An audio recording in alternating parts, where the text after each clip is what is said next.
नमस्ते। सोचिए अगर मैं आपसे कहूं कि हजारों साल पहले ऋषियों ने जो धर्म, अर्थ, काम और मोक्ष का कॉन्सेप्ट दिया था, उसे हमने पूरी तरह से गलत समझ लिया है। जी हां, आज के इस गहरे विश्लेषण में हम मानव अस्तित्व के इसी प्राचीन और शानदार नक्शे को डीकोड करने जा रहे हैं। ये कोई साधारण फिलॉसफी की क्लास नहीं है, बल्कि ये हमारी जिंदगी को देखने का नजरिया पूरी तरह से बदल सकती है। सच में, जरा सोचकर देखिए। बचपन से हम इन 4 शब्दों को रटते आए हैं, लेकिन क्या हमने जाने अनजाने में इन्हें महज एक बाहरी चेकलिस्ट बना दिया है? मतलब पहले पढ़ाई करो, फिर पैसे कमाओ, परिवार बसाओ और आखिर में रिटायर होकर भगवान का नाम लो। क्या आपको लगता है कि ऋषियों का नजरिया इतना उथला था? हम यकीनन कुछ बहुत बड़ा मिस कर रहे हैं। बिल्कुल। जब ऋषियों ने इन 4 पुरुषार्थों की बात कही, तो उनका इशारा सिर्फ हमारी बाहरी जीवन व्यवस्था की तरफ नहीं था। असल में ये हमारी पूरी चेतना की यात्रा के 4 अहम पड़ाव हैं। अगर हम इन प्रतीकों के असली गहरे मतलब को समझ लेना, तो हमारी पूरी जिंदगी ही एक साधना बन जाएगी।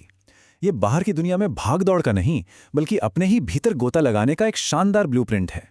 तो चलिए सबसे पहले पड़ाव की बात करते हैं, धर्म, यानी अपने सत्य स्वभाव में टिकना। देखिए, धर्म वो मजबूत नींव है जिस पर हमारी पूरी जिंदगी टिकी होती है। अगर हम संस्कृत की व्युत्पत्ति की बात करें, तो धर्म शब्द धृ धातु से निकला है। इसका सीधा सा मतलब है वो जो हमें धारण करता है, जो सहारा देता है, या जो पूरे ब्रह्मांड को एक साथ पिरोकर रखता है, जो हमारे भीतर एकदम सत्य रूप से मौजूद है। असल में वही धर्म है।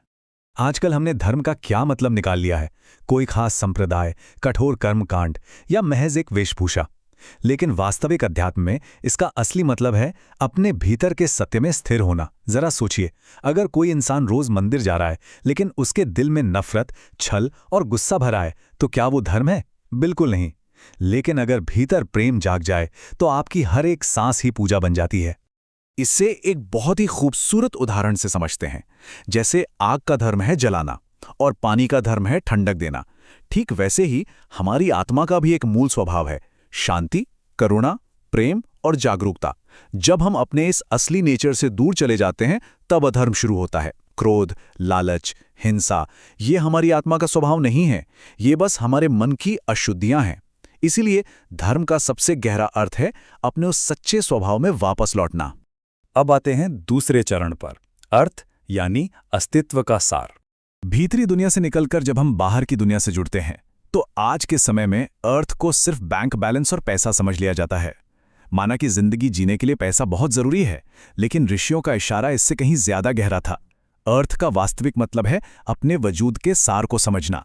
अगर आपके पास दुनिया भर की दौलत हो, लेकिन मन में रत्ती भर भी शांति ना हो, तो वो अर्थ नहीं, वो अनर्थ बन जाता है। पैसा तो बस एक साधन है, मंजिल नहीं। अध्यात्म कहता है कि सही मायनों में अर्थ की खोज तब शुरू होती है जब आपको ये रियलाइज होता है कि मैं सिर्फ एक शरीर नहीं, बल्कि चेतना हूं। ये दुनिया बिल्कुल एक स्कूल की तरह है। यहां होने वाली हर घटना, हर रिश्ता, यहां तक कि आपका हर दर्द भी आपको कुछ सिखा रहा है। जो इंसान जिंदगी के इन छिपे हुए इशारों को समझ लेता है, असल में वही जीवन के सही अर्थ को पा लेता है। आगे बढ़ते हैं तीसरे चरण की ओर, काम यानी सृजन की शुद्ध ऊर्जा। मैं आपको बता दूं, ये हमारे अस्तित्व का शायद सबसे ज्यादा गलत समझा जाने वाला हिस्सा है। अक्सर समाज ने काम को सिर्फ वासना या फिजिकल डिजायर मान लिया है, लेकिन अध्यात्म की नजर से देखें तो इसका दायरा बहुत विशाल है। ये हमारी क्रिएटिव पावर है, जीवन में कुछ नया करने का पैशन, प्यार करने की ताकत, कला, संगीत, कविता या किसी के प्रति गहरी करुणा, ये सब इसी काम ऊर्जा के ही बहुत ही प्योर और हाईएस्ट फॉर्म्स हैं। संतों ने एक बहुत ही कमाल की बात कही है, अपनी ऊर्जा को दबाओ मत, उसे रूपांतरित करो। जब यही क्रिएटिव एनर्जी अज्ञानता में गिरती है, तो वो वासना बन जाती है। लेकिन जब हम अवेयर होते हैं और ये ऊर्जा ऊपर उठती है, तो यही दिव्यता और भक्ति बन जाती है। काम का सबसे शुद्ध रूप प्यार है। जहां सिर्फ देने का भाव हो, कोई स्वार्थ न हो, वहां काम शुद्ध प्रेम में बदल जाता है। और अब बात करते हैं चौथे और आखिरी चरण की, मोक्ष, अज्ञान से अंतिम मुक्ति। ये हमारी पूरी स्पिरिचुअल जर्नी का अल्टीमेट गोल है। अब बहुत से लोगों को लगता है कि मोक्ष का मतलब है मरने के बाद सीधे किसी स्वर्ग जैसी जगह पर चले जाना। पर सच कहूं तो ये एक बहुत बड़ा मिथक है। मोक्ष मरने के बाद मिलने वाला कोई डेस्टिनेशन नहीं है। ये तो इसी जिंदगी में अभी अपने मन की बेड़ियों से आजाद होने की एक स्टेट है। अपने अहंकार, डर, लालच और झूठी पहचान से पूरी तरह आज़ाद हो जाना। जब इंसान अंदर से बिल्कुल शांत और शून्य हो जाता है, वही असल मोक्ष है। सबसे जरूरी बात यह है कि मोक्ष मरने के बाद नहीं, बल्कि जागने के उसी पल में मिल जाता है, जिस मोमेंट आपको ये गहराई से समझ आ जाता है कि मैं ये लगातार बदलता हुआ शरीर और मन नहीं हूं, मैं तो बस एक शुद्ध साक्षी चेतना हूं। बस उसी सेकंड मोक्ष का दरवाजा खुल जाता है, इंसान भीतर से हमेशा के लिए आजाद हो जाता है। चलिए अब इन चारों पुरुषार्थों के एक बहुत ही गहरे रहस्य को डिकोड करते हैं।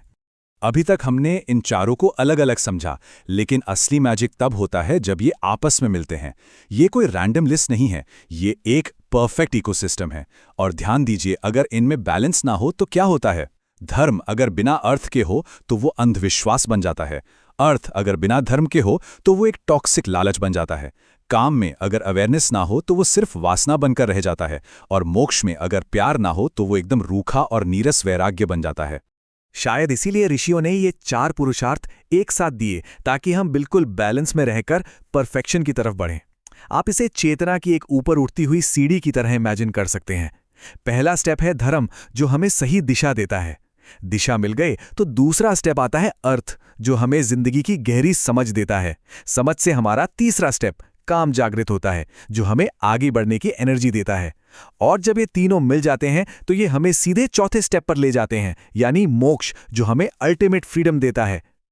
और यही इस पूरे आध्यात्मिक प्रोसेस का आखिरी सच है। ये बिल्कुल एक चेन रिएक्शन की तरह काम करता है। जब हमारे अंदर धर्म जागता है तो जिंदगी का असली अर्थ अपने आप खुलने लगता है। जब अर्थ खुलता है तो हमारी काम ऊर्जा अपने आप पवित्र हो जाती है। ऊर्जा के पवित्र होते ही हमारा मन एकदम शांत होने लगता है। और जब मन पूरी तरह से शांत हो जाए ना, तो मोक्ष को कहीं ढूंढना नहीं पड़ता, वो खुद ब खुद आपके सामने प्रकट हो जाता है। इन बाहरी शब्दों के पीछे यही एक बहुत गहरा छुपा हुआ सच है। तो इस पूरी शानदार जर्नी के बाद एक बहुत ही गहरा सवाल जो हमें खुद से पूछना चाहिए, क्या हम सिर्फ समाज के बनाए बाहरी नियमों को फॉलो करते हुए बस अपनी जिंदगी काट रहे हैं, या फिर हम अपनी हर एक सांस के साथ सच में मुक्ति के रास्ते पर आगे बढ़ रहे हैं? धर्म, अर्थ, काम और मोक्ष सिर्फ कोई पुराने शब्द नहीं है, ये हमारे भीतर की अनंत संभावनाओं का ब्लूप्रिंट है। सोचिएगा जरूर। आज के इस विश्लेषण में मेरे साथ जुड़ने के लिए आपका बहुत बहुत शुक्रिया। मिलते हैं अगली बार एक और गहरी चर्चा के साथ।